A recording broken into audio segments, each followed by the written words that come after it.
नमस्कार, दोपहर के 2 बज चुके हैं। स्वागत है आप सभी का। मैं हूं आपके साथ भावना नैयर। देश का सबसे भरोसेमंद चैनल डीडी न्यूज पर लेकर हाजिर हूं आपका अपना पसंदीदा शो खबरों का सरपंच न्यूज पंच। इस कार्यक्रम के जरिए आप जानते हैं हम आप तक पहुंचाते हैं वो खबरें जिन पर रहती है सभी की नजर, लेकिन न्यूज पंच में खबर नहीं होती बल्कि होती है हर खबर की पूरी पड़ताल, वो भी तथ्यों और आंकड़ों के साथ। आपको बताते हैं खबर का हर एक छोटा बड़ा बिंदु। साथ ही हमारे संवाददाताओं की टीम से हम लेते हैं छोटी बड़ी अपडेट, यानी न्यूज पंच में हर खबर पर रहती है पैनी नजर। और आज इस 2 बजे के अंक में जिन 3 महत्वपूर्ण खबरों का हम रुख करने वाले उन टॉप लाइंस को देख लेते हैं। सबसे पहली खबर जो रहेगी वो है आर्टिफिशियल इंटेलिजेंस से जुड़ी हुई, जिसका अलग कानून लाने की तैयारी में है इस समय केंद्र सरकार। डीप फेक और एआई फ्रॉड पर सरकार सख्त नजर आ रही है।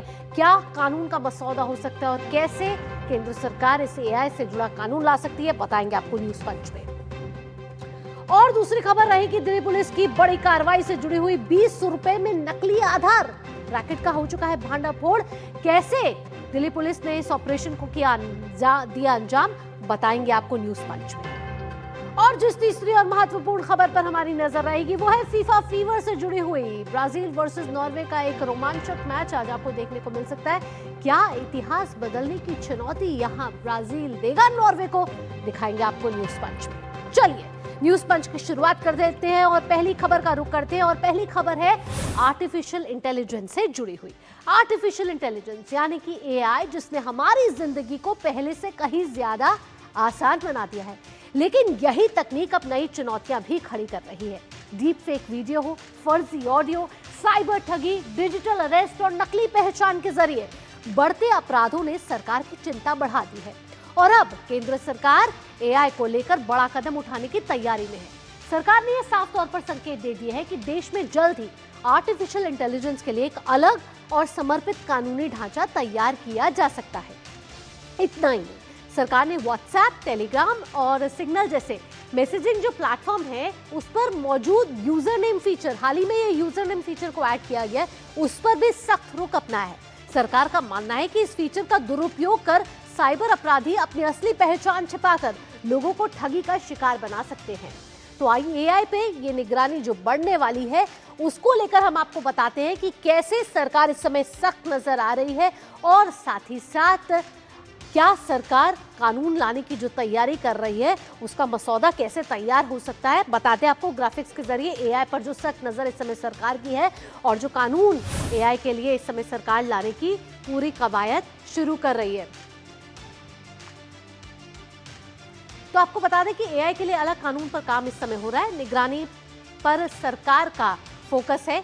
एआई पर इस समय सख्त नजर सरकार की नजर आ रही है। नई रेगुलेटरी फ्रेमवर्क पर विचार किया जा रहा है। अगर अभी के फिलहाल मौजूदा वर्तमान अगर फ्रेमवर्क की बात करें तो आईटी रूल्स में कुछ नियमों में बदलाव कर एआई पर पाबंदी लगाई गई है। और फिलहाल मेटी के द्वारा ये कहा जा रहा है कि ये पर्याप्त है, लेकिन आगे की चुनौतियों को देखते हुए कानून लाना एक जरूरत हो गई। अब फेक और भ्रामक कंटेंट पर लगेगी रोक। इस एआई कानून जिस पर सरकार लाने की पूरा मसौदा तैयार कर रही है और एआई के खतरे से निपटने के लिए मिलेगी इसमें मदद। हमने देखा है कि हर प्लेटफॉर्म पर प्रधानमंत्री नरेंद्र मोदी ने भी एआई को लेकर, एआई के एथिक्स को लेकर और एआई पर जो हमारा ट्रस्ट इस समय बैठ रहा है, लेकिन उससे जो जुड़ी चुनौतियां उसको वैश्विक प्लेटफॉर्म पर भी रखा है। ऐसे में भारत सरकार लगातार इसको लेकर गंभीर नजर आ रही है। लेकिन अगर मौजूदा स्थिति में भारत की शक्ति को देखा जाए एआई क्षेत्र में, तो भारत की सुपर शक्ति पर आपको बताते हैं कि किस तरीके से एआई के क्षेत्र में भारत इस समय सुपर शक्ति बना हुआ। मजबूत एआई टैलेंट पूल है हमारे पास। साथ ही अगर रिसर्च की बात की जाए तो रिसर्च इसमें बढ़ता हुआ नजर आ रहा है। स्टार्टअप इकोसिस्टम जो है वो मजबूत हो रहा है, उसमें कई निवेश हो रहे हैं और साथ ही साथ नीति निर्णयों में भी कहीं ना कहीं बदलाव देखने को मिल रहे हैं। एक बेहतरीन प्रतिभा की उपलब्धता, हमारे पास एक स्किल्ड मैन पावर है और हमारे पास एक बड़ा स्किल्ड पूल है जिसको लेकर भारत में एआई पर काम चल रहा है। लेकिन जो एआई से जुड़ी चुनौतियां हैं, जिसमें डीप फेक हो या फिर ऑडियो फॉर्ज करके दिखाना हो या तमाम तरीके के जो कंटेंट है, उसको लेकर सरकार समय समय पर बदलाव नियमों में जरूर कर रही है। लेकिन अब सरकार ने कहा है कि एक समय था जब कहा जा रहा था कि इस पर कानून की ज़रूरत है, लेकिन अब वो समय आ गया है और इस पर एक कानूनी इसको दायरे में लाना अब आर्टिफिशियल इंटेलिजेंस को अब ज़रूरी हो गया है। लेकिन इसके साथ साथ जब कल मेटी के सचिव ने प्रेस कॉन्फ्रेंस की तो उसको लेकर मेटा को भी एक अल्टीमेटम दिया। हाल ही में आपने देखा होगा कि मेटा से जुड़ी खबरें कुछ आ रही थी कि उनके जो सोशल मीडिया प्लेटफॉर्म्स हैं उस पर यौन शोषण विज्ञापन है जिसको लेकर उनसे सवाल भी पूछे गए थे। अब भारत सरकार इस पर उन्होंने सख्ती दिखाई है कि बच्चों के यौन शोषण विज्ञापनों पर नोटिस जारी कर दिया गया है मेटा को, यानी कि मेटा को यहाँ अल्टीमेटम साफ तौर पर दिया जा रहा है। इंस्टा पर यौन शोषण विज्ञापन दिखाए जा रहे थे, कुछ एड्स ऐसी थी जो दिखाई जा रही थी जिसको कहा जा रहा था कि मेटा उससे रेवेन्यू कमा रहा है। 7 दिन के भीतर मांगा है स्पष्टीकरण, यानी कि रिपोर्ट दायर करने को बोला है। और अगर ऐसा कुछ विज्ञापन सामने है तो साफ तौर पर भारत सरकार ने मेटा को अल्टीमेटम दिया है कि आप इस कंटेंट को, इस आपत्तिजनक कंटेंट को हटा दीजिए। तो आप देख रहे हैं कि किस तरीके से क्या कहते हैं भारत सरकार इस पर सख्त नजर आ रही है और यहाँ पर क्या प्रतिक्रिया आई है, आइए आपको सुनवाते हैं। We will be looking at AI regulation. We believed, and rightly so, that various aspects of existing regulation is something which we could use, and we have used it. We've used the IT rules, we've used other provisions of existing law to address various concerns that AI raises. But now probably the time has come to look at a separate legislation to see how this is handled.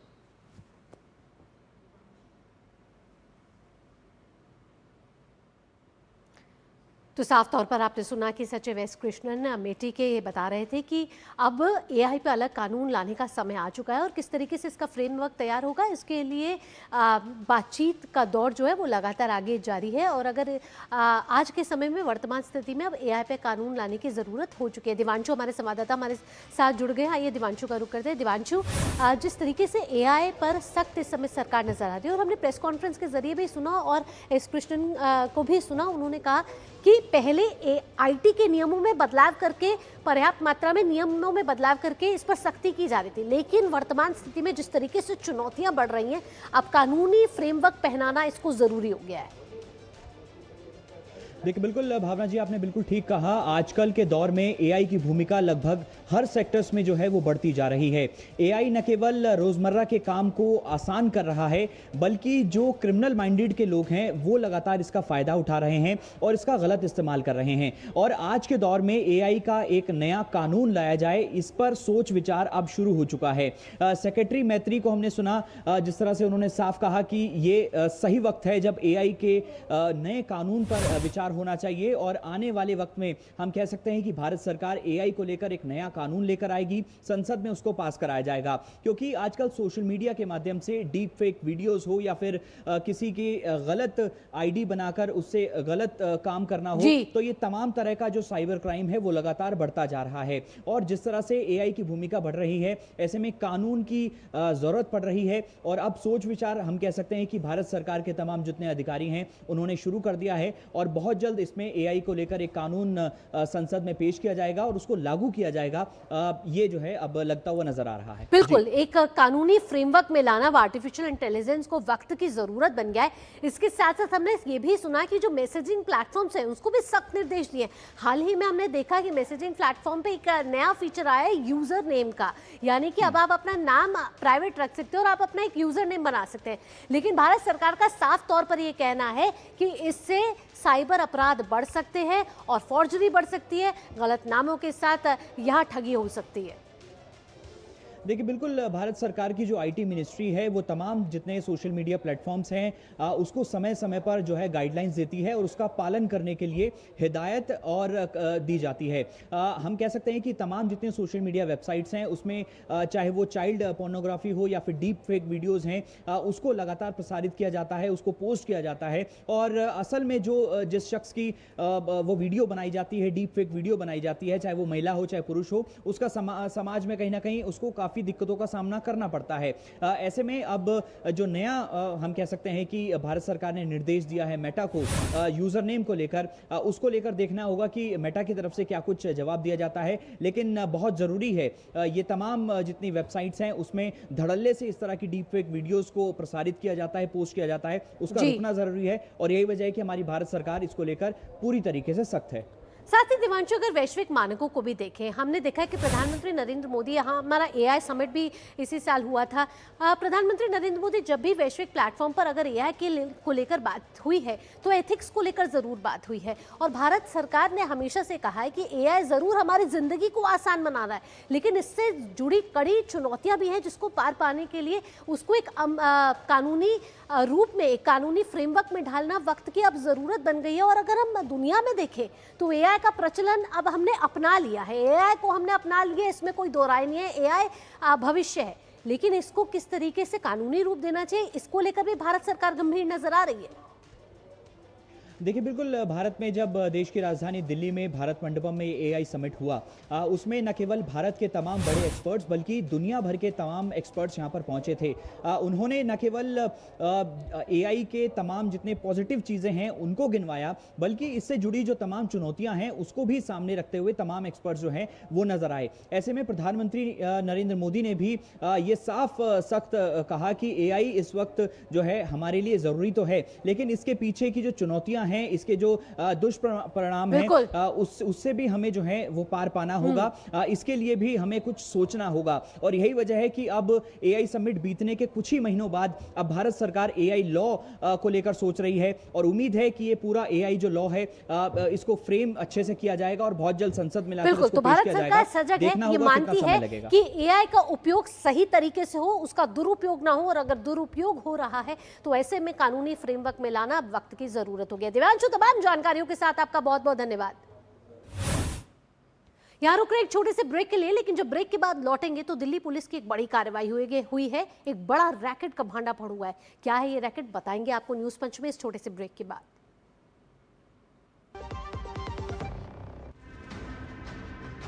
तैयार है,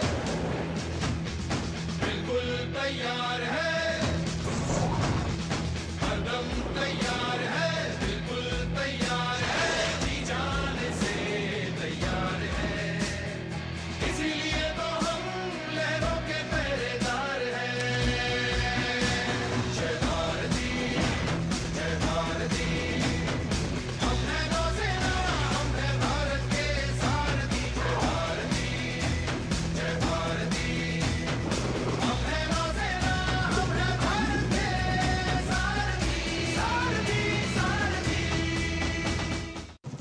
ओ हरी भैया, अरे वाह, खेतों में कौन सी फसल लगाए हो? 12 महीने कमा कर दे ऐसी फसल। क्या? मैंने नया व्यवसाय शुरू किया है। उसके लिए पैसे? इसमें किसी निवेश की जरूरत ही नहीं। अच्छा, मुखिया जी। अरे मुखिया जी, नमस्ते। अरे हरी, कब आ रहे हो? आप बस चलिए, मैं पहुंचता हूँ। अब मैं LIC एजेंट हूँ। LIC एजेंट बनो, अब बड़ा सोचो। हमारी वेबसाइट पर जाएं या अपनी नजदीकी LIC शाखा से संपर्क करें। ब्रेक के बाद आपका स्वागत है, आप देख रहे हैं न्यूज पंच। आइए अब आगे बढ़ते। जरा सोचिए, अगर सिर्फ 20 रुपए में आधार कार्ड और 15 रुपए में वोटर ID कार्ड तैयार हो जाए तो देश की सुरक्षा व्यवस्था पर कितना बड़ा खतरा पैदा हो सकता है। दिल्ली पुलिस ने ऐसे ही एक कथित ऑनलाइन रैकेट का खुलासा किया है जो नकली सरकारी दस्तावेज तैयार कर लोगों तक पहुंचा रहा था। बताया यह जा रहा है कि ये फर्जी दस्तावेज दिखने में बिल्कुल असली लगते थे। इसमें QR कोड और बार कोड भी लगाए गए थे ताकि पहली नजर में किसी को शक ही ना हो। शुरुआती जांच में यह भी सामने आया कि नकली दस्तावेजों का इस्तेमाल दूसरे सरकारी पहचान पत्र हासिल करने और अपडेट कराने के लिए भी किया जा रहा था। दिल्ली पुलिस की साइबर पेट्रोलिंग और सोशल मीडिया मॉनिटरिंग के दौरान इस कथित रैकेट का पता चला। पुलिस ने खुद परीक्षण कर वेबसाइट के जरिए नकली आधार कार्ड तैयार होने का यह दावा किया और अब इस पूरे नेटवर्क की गहन जांच की जा रही है। आशंका यह जताई जा रही है कि इसका नेटवर्क कई राज्यों तक फैला हो सकता है। तो दिल्ली पुलिस को यह बड़ी कामयाबी हासिल हुई है, जहां 20 रुपए में आधार कार्ड बन रहा था और देश की सुरक्षा के साथ एक बड़ा खिलवाड़ हो रहा था। आइए अब आपको ग्राफिक्स के जरिए बताते कि कैसे दिल्ली पुलिस को यह बड़ी कामयाबी हासिल हुई है।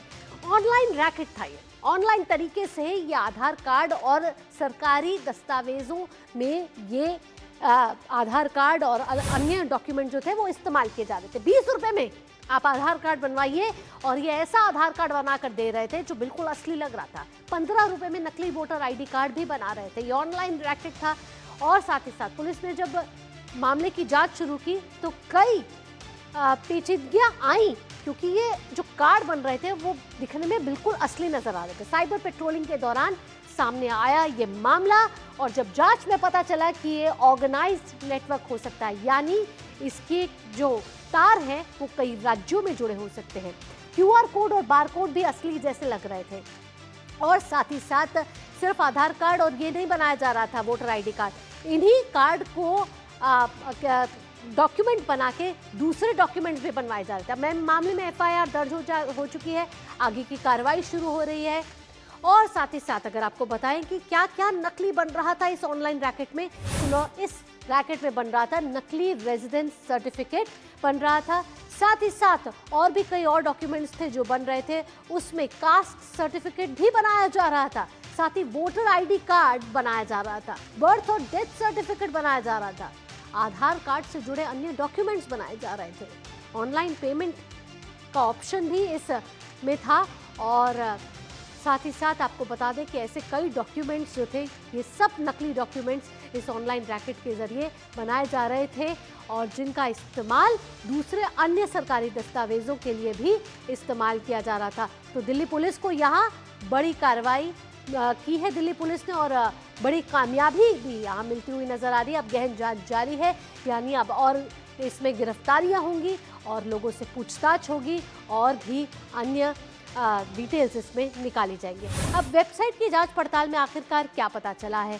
वेबसाइट की जांच पड़ताल में अगर बात करें तो अधिकारी ने नकली पहचान से बनाया अकाउंट, और साथ ही आपको बताया डिजिटल वॉलेट में 100 रुपये रिचार्ज किए। तो जांच पड़ताल में कुछ ये चीज़ें सामने निकल कर आई हैं। आधार ऑप्शन चुना, फोटो के साथ झूठी डिटेल्स लगाई, तो इस तरीके से इसकी जांच पड़ताल को आगे बढ़ाया गया, और पोर्टल ने कथित तौर पर आधार जैसा कार्ड बना दिया, यानी कि इतना आसान तरीके से इस पर आधार कार्ड बनाया जा रहा था। एक ऐसा डॉक्यूमेंट जो आपके प्रूफ के लिए कई जगह लगाया जाता है, ऐसे में आधार कार्ड का इस तरीके से नकली रूप से बनाया जाना देश की सुरक्षा व्यवस्था के लिए एक बड़ा खतरा था, जिसमें दिल्ली पुलिस को बड़ी कामयाबी यहां हासिल हुई है। तो आपको बता दें कि दिल्ली पुलिस ने जो कामयाबी हासिल की उसमें FIR दर्ज की जा चुकी है। और एक बार फिर से हमारे साथ दिवांशु जुड़ गए हैं ज़्यादा जानकारी के साथ। आइए उनका रुख करते हैं और उनसे पूछते हैं कि दिल्ली पुलिस को ये कामयाबी कैसे हासिल हुई है दिवांशु, और अब इसमें जांच आगे कैसे बढ़ रही है? क्या किसी पर शक यहाँ नज़र आ रहा है? और ये जो ऑनलाइन तरीके से कार्ड बनाया जा रहा था, क्या कौन सी ये वेबसाइट थी, उसके बारे में ज़्यादा जानकारी हासिल हुई है? देखिए बिल्कुल भावना जी, आपको बताना चाहूँगा कि दरअसल दिल्ली पुलिस की जो स्पेशल सेल है, इसकी एक सोशल मीडिया मॉनिटरिंग सेल है। ये समय समय पर सोशल मीडिया पे तमाम जितना साइबर क्राइम होता है उनको वॉच करती है, उस पर जो है कहीं ना कहीं कार्रवाई की जाती है। इसी बीच स्पेशल सेल की जो टीम है वो साइबर मॉनिटरिंग कर रही थी, सोशल मीडिया मॉनिटरिंग कर रही थी।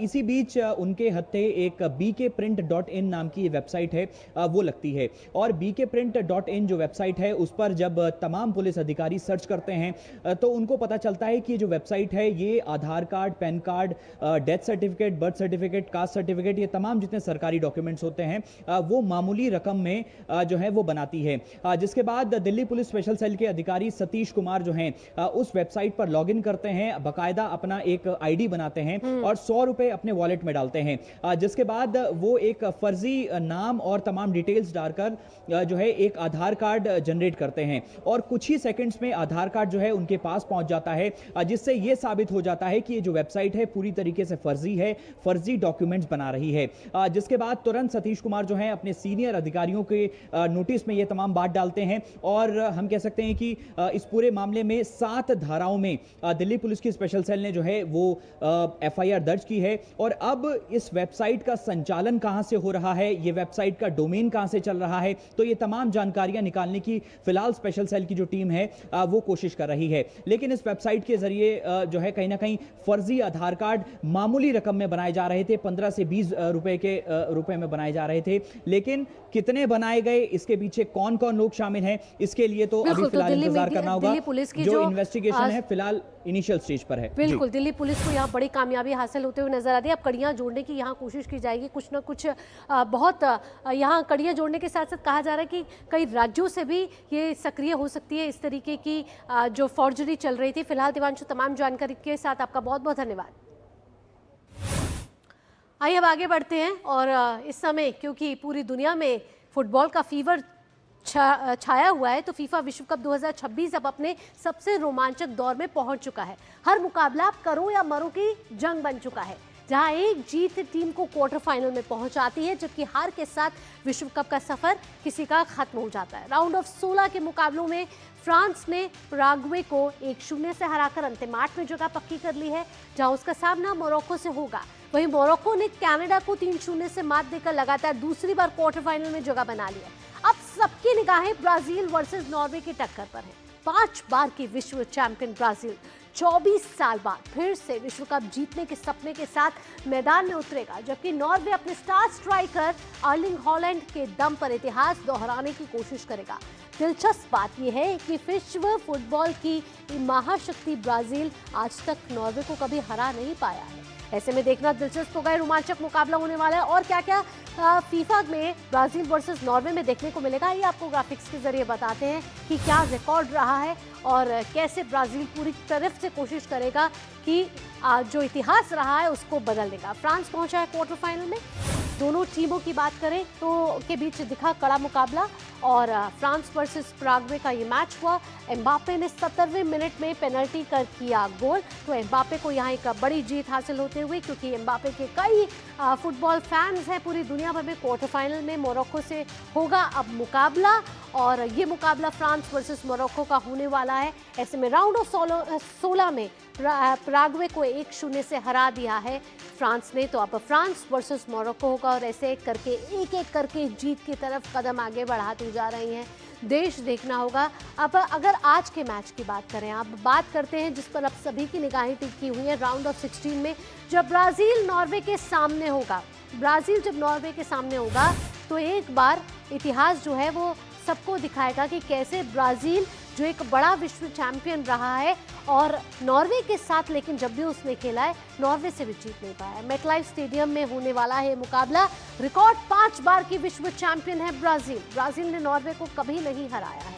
अब तक 5 गोल कर चुके हैं अर्लिंग हॉलैंड, तो ऐसे में सभी की नज़र ब्राजील पर रहने वाली है कि ब्राजील वर्सेस नॉर्वे के मैच में किसका पलड़ा भारी होते हुए नजर आएगा। इस समय हमारी संवाददाता सुचित्रा भी हमारे साथ जुड़ गए हैं ज़्यादा जानकारी के साथ।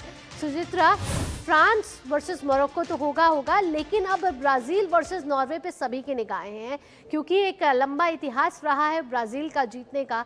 अब जब अगर दोनों टीमों को देखें तो कौन सी टीम इस समय स्ट्रॉन्ग नजर आ रही है?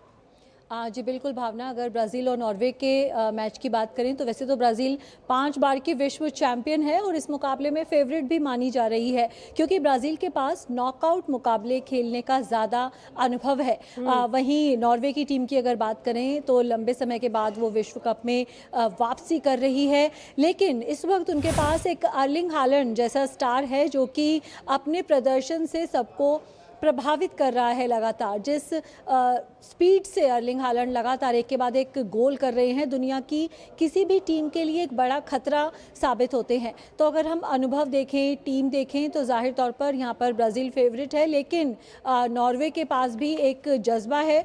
लंबे समय बाद विश्व कप में वापसी हुई है तो अपने इस कारवां को थोड़ा आगे लेकर जाना चाहेंगे और ख़ासतौर से अर्लिंग हालैंड के ऊपर काफ़ी दारोमदार रहेगा। जिस एम्बापे अपनी टीम को जिस तरह जीत दिला रहे हैं, मेसी अपनी टीम को जिस तरह जीत दिला रहे हैं, देखना होगा कि अर्लिंग हालैंड इस मैच में अकेले अपने दम पर ब्राज़ील पर अपनी टीम को जीत दिला पाते हैं या नहीं। बिल्कुल, अर्लिंग हालैंड जो कि ब्राज़ील के स्टार खिलाड़ी हैं, उस पर अब सभी की नजरें रहेंगी। ब्राज़ील वर्सेस नॉर्वे में देखते हैं कि राउंड ऑफ 16 में किसकी जीत होती है।